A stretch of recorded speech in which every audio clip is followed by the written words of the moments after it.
Bonjour et bienvenue à cette première leçon vidéo de notre cours d'entraînement cérébral, lecture et études rapides.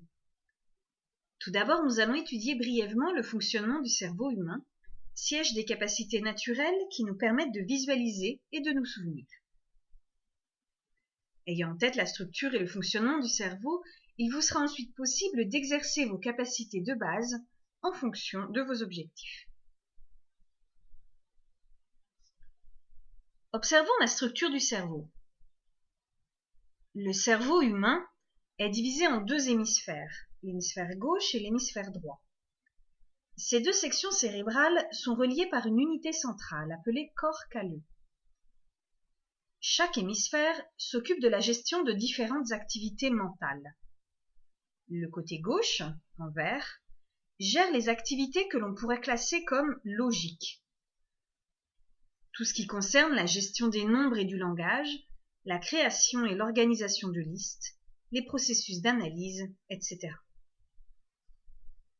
Quant au côté droit, ici en bleu, il gère tout ce qui concerne la visualisation et l'imagination, la reconnaissance des couleurs, de l'environnement proche, des relations entre l'espace et le corps, etc.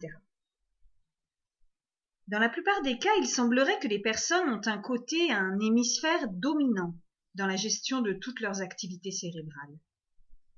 Toutefois, cette éventuelle prédominance d'un hémisphère sur l'autre est dictée uniquement par une préférence naturelle individuelle. Le cerveau utilise l'hémisphère et donc la modalité d'apprentissage que la personne préfère. On dirait aussi que durant l'apprentissage de n'importe quelle notion, chaque individu utilise majoritairement la partie du cerveau avec laquelle il sent qu'il réfléchit et qu'il agit au mieux.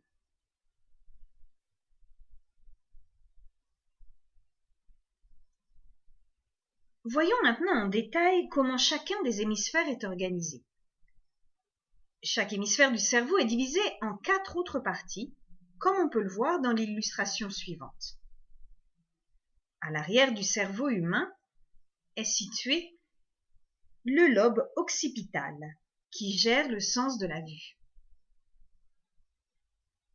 Dans la zone juste derrière les oreilles, on trouve le lobe temporal, qui est impliqué dans l'organisation et la gestion des stimuli sonores, dans le fonctionnement de la mémoire, de la voix et des émotions. Les lobes pariétaux sont positionnés dans la zone supérieure, d'où ils gèrent certaines sensations spécifiques, comme le toucher, la conscience du corps et de ses mouvements, la douleur, la pression et la température corporelle. C'est de cette zone que dépend aussi notre sens de l'orientation. Derrière le front, on trouve les lobes frontaux, qui sont considérés comme le siège de la personnalité individuelle. La partie supérieure du lobe frontal gère la capacité humaine à résoudre des problèmes, l'activation des réactions spontanées, la restauration des souvenirs, le contrôle des pulsions émotives, sociales et sexuelles. Cette zone est bien plus développée dans le cerveau humain que dans le cerveau des autres espèces animales.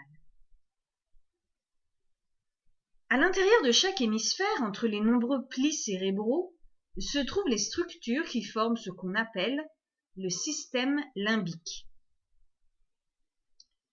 Ce système contient également des éléments cérébraux spécifiques comme l'amygdale, l'hypothalamus, le thalamus et l'hippocampe. Ces zones sont réservées et dédiées à la gestion des émotions, des stimuli et des instincts, c'est-à-dire tous les outils utiles à la survie individuelle. L'amygdale en particulier active les réactions émotionnelles comme l'euphorie et la peur. L'hypothalamus est le centre de contrôle des connexions cerveau-corps et corps-cerveau. C'est de cet élément que dépend l'augmentation de la tension artérielle comme nous sommes nerveux. Le thalamus reçoit quant à lui les stimuli visuels et auditifs et les envoie au cortex cérébral pour qu'il les traite. L'hippocampe est un élément fondamental dans la reconnaissance de l'organisation dans l'espace des éléments observés. Pour cela, Il est incontournable dans les opérations de mémorisation. Dans la partie postérieure du cerveau, en bas, se trouve le cervelet. Cette zone est utilisée pour gérer le mouvement du corps et le sens de l'équilibre général. Avec le tronc cérébral, le cervelet est la partie du cerveau humain qui évolue le plus vite.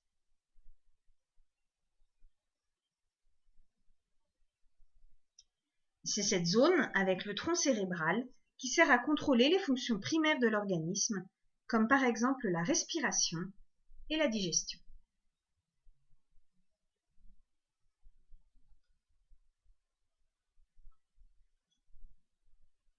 Les neurones sont les cellules qui transmettent les informations à l'intérieur du système nerveux par des impulsions électrochimiques.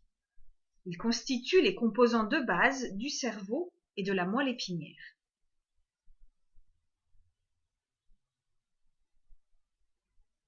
Il existe des groupes de neurones spécialisés selon leurs fonctions. Par exemple, les neurones sensitifs nous permettent de ressentir différentes sensations, alors que les neurones moteurs nous permettent d'exécuter des actions avec notre corps. Pour fonctionner, tous les neurones doivent répondre à un stimulus donné et communiquer la présence de ce dernier au système nerveux, puis à la partie principale du cerveau qui traite et gère toutes les informations. Par la suite, cette dernière enverra des instructions au corps pour accomplir des actions déterminées.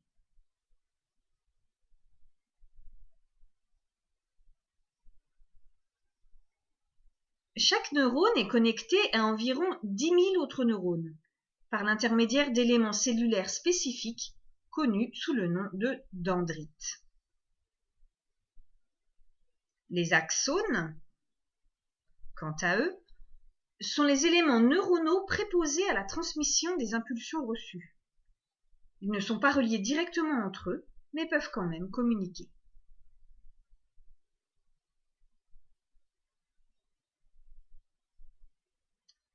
Quand les neurones communiquent, la distance entre eux est annulée et comblée par les neurotransmetteurs qui se chargent de la manutention des impulsions ou messages électriques.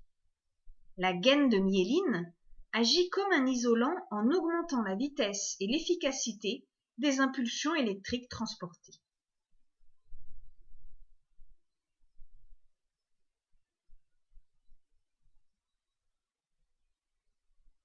L'intelligence humaine recouvre toutes les capacités d'analyse, d'évaluation, d'imagination et d'invention, et en pratique, il s'agit de l'élément fondamental qui nous permet de nous appliquer dans n'importe quelle action.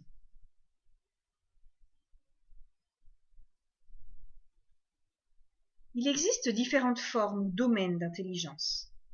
Certains concernent notamment les capacités de raisonnement et de planification.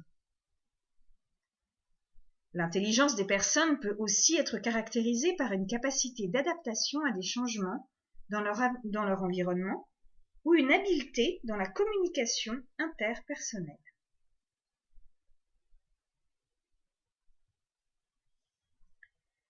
Dans 75% des cas, ce que nous apprenons, nous l'apprenons en observant. Ainsi, on peut dire que 75% de notre apprentissage découle de notre vue. Par l'intermédiaire de ce sens, le cerveau nous permet de créer une mémoire de ce qui a été vu. De plus, en ce qui concerne l'apprentissage, la vue est sans aucun doute le moyen le plus utilisé, le plus utile et le plus puissant.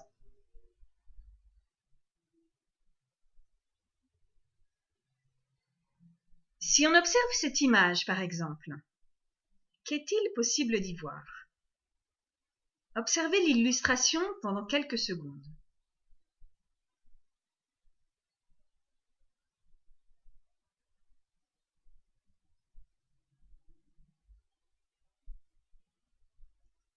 Dans cette seule image, on trouve en fait deux images différentes. Un homme qui joue du saxophone et une partie d'un visage de femme.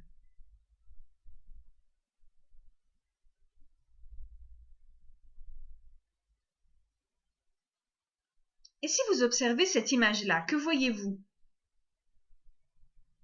Observez toujours l'illustration pendant quelques secondes.